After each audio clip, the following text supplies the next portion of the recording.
Асфальт Агай играл в хоккей. Он играл за, можно сказать, знаменитую команду Ардар.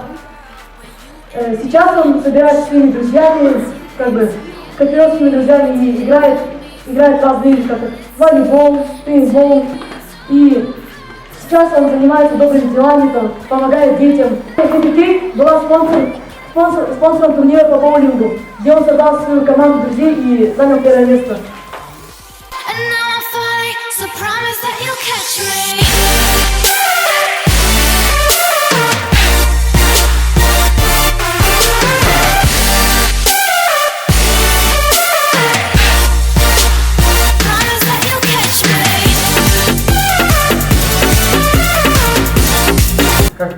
Когда лицей, это, в принципе, все.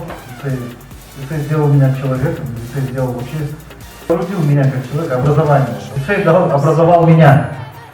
И когда спрашиваешь у меня, что он мне дал меня всю мою жизнь. Но для меня лично лицеист, любой лицеист, ну или как, давай так скажем, идеальный лицеист. Это человек, который может быть другом. Идеально может быть, идеальным другом. Вот. Ну, основной мой совет, надо все-таки слушаться старших. Слушаться старших, слушать, что советуют. Ну, особенно учителя, воспитатели, они 5 лет за вами приезжают, ну даже там не 5, там 2, как минимум 1 год, да, там они вас знают. Они знают, что для вас лучше.